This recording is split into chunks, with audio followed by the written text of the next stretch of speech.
welcome to this special episode of the EPRI Current. I'm one of your hosts for today, Samantha Gilman, and I'm joined by my EPRI Current co-host, Bill Florence, as we discuss a new special thing we're doing this year for our listeners. Bill and I are joined by Dan Monaghan, who is EPRI's lead on advanced nuclear fuel cycles. So I'm going to turn it over to Bill to give us a little bit more background on who we're joined by today. Thank you, Samantha. Dan, welcome to EPRI Current. Tell us a little bit about who you are and just what are you doing on our podcast? Well, my name's Dan, like mentioned. So I'm here at EPRI. I'm part of our Advanced Nuclear Technology program. So all of what I'm focused on is trying to help accelerate the deployment of new reactor technologies around the world so that we can help meet all those very aggressive decarbonization goals that people have been talking about at COP28 and at other places. And specifically, I'm really interested in fuel cycles, what we do with the fuel, how we manage the waste that comes out, and how we turn that into more fuel so that we can have abundant energy for a millennia, ideally. But, that's just science fiction, but we're making it a reality. So what exactly are you doing on our podcast then? Well, I am thinking about becoming a podcast host. A podcast host? All right, Bill. We got a competitor in our flanks here. So you're coming to steal our jobs and our excellent listeners? I'm definitely coming to steal your listeners. I'm not coming for your jobs today. I'm here to learn from you all. You all have been doing a great job with the EPRI Current podcast for a while. And, I have not been the host of the EPRI Current podcast. But if I'm here for your listeners, I have to be here to learn from you all as well.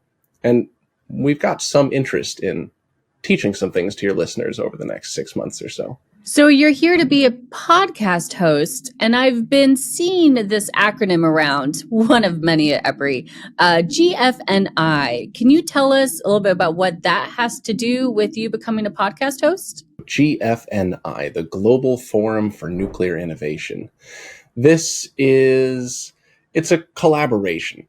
It's been in existence since about 2019. A few organizations came together. They're really interested in trying to help improve the adoption of innovative technologies and approaches for the nuclear industry.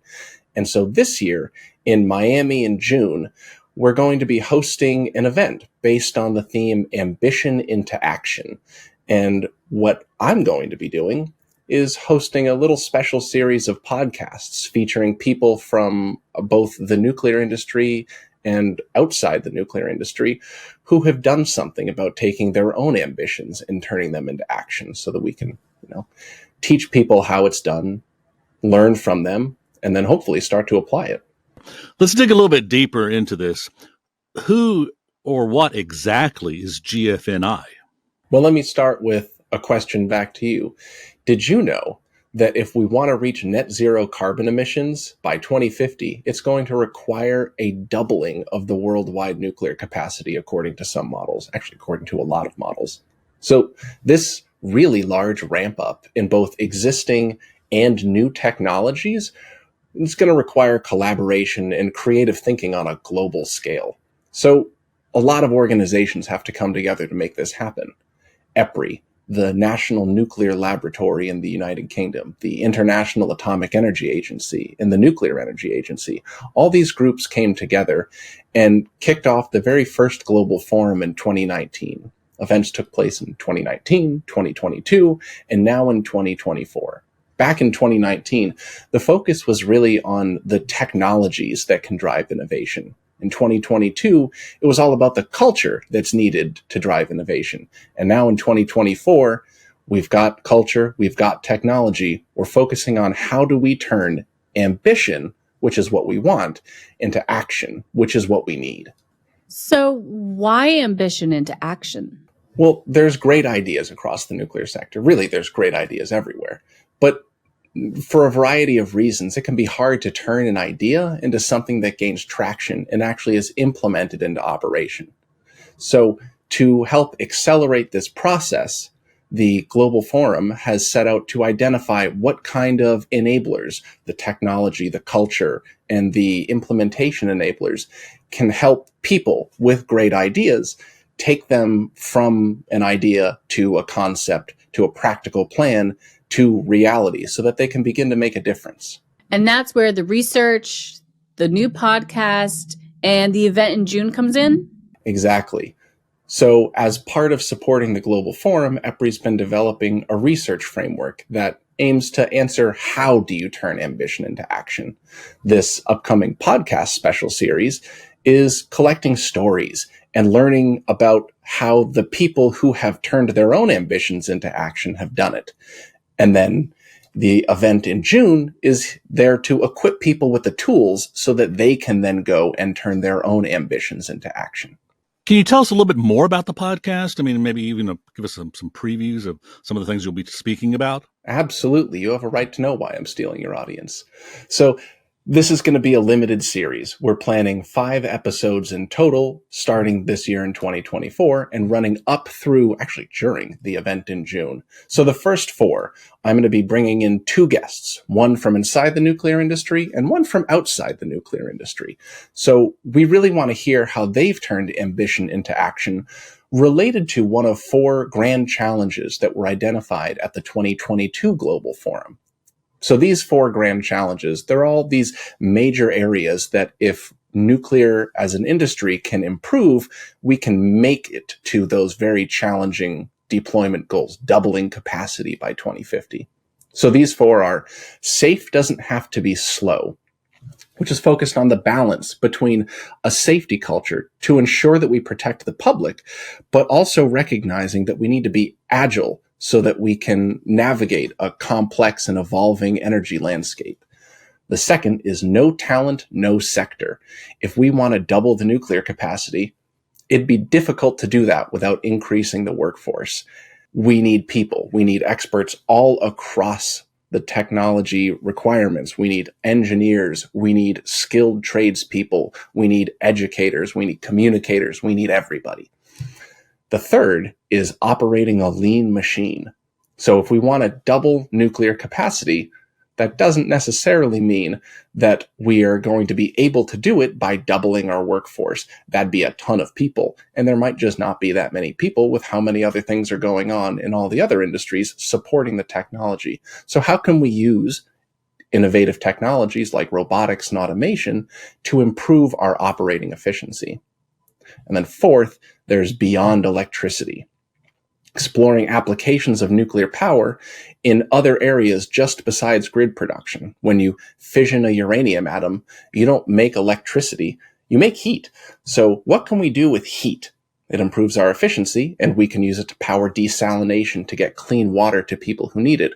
We can produce hydrogen, so you have a non-carbon-based liquid fuel. Or we can even use the electricity just in a different way, directly powering data centers to support the complex internet powered by AI that we're all seemingly in love with. And then at our final event in June in Miami at the Global Forum, I'll be recording a live podcast episode with an invited guest, but also with audience participation, as they tell me. We'll see how that turns out. I've never done a live podcast like that before, so I think it's going to be pretty fun. But that's the 5 special episodes we have planned. It sounds like you have a really content, action-packed lineup coming up. And now that we know what some of the topics are going to be on your 4 grand challenges, who can we expect to hear from? We're lining up a bunch of phenomenal speakers to fill this pretty fantastic schedule. So like I mentioned, each episode, it's going to feature 2 guests, one from within the nuclear industry, one from without, focused on those grand challenges. But we really want to make sure that the cross-pollination of ideas is what takes place. The nuclear industry can be slow to adopt new ideas and technologies, in part because of the rigor we have to apply to them to ensure that they meet our safety expectations. So we can learn a lot from people outside of the nuclear industry who have been able to evolve these different technologies. So people from aerospace, maritime, I've heard talks about the fashion industry, but I don't know about all that nonsense. We've got people from everywhere, I think. So I'm just really looking forward to hearing the stories from these guests from whatever background they have, because taking ambition into action, it's not an easy thing. And so people who have done that before are people I'm really excited to talk to.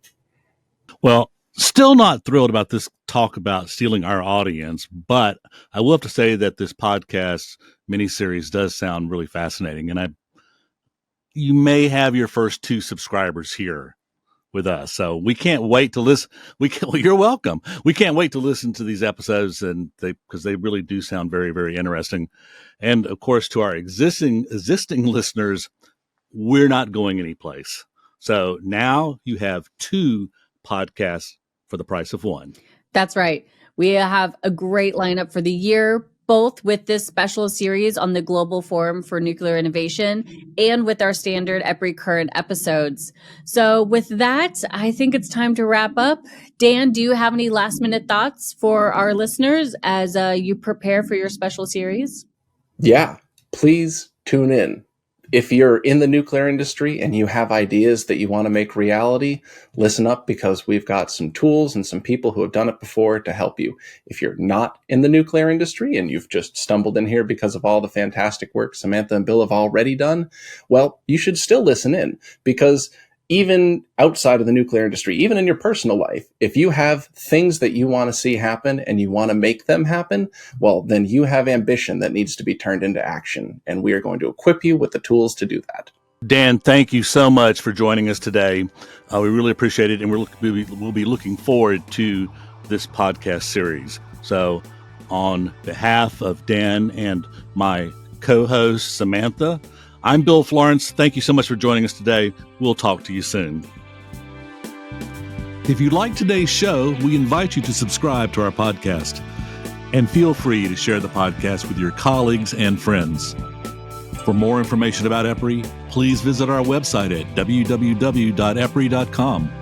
And don't forget to follow us on LinkedIn and Twitter at EPRI News. Together, we are shaping the future of energy.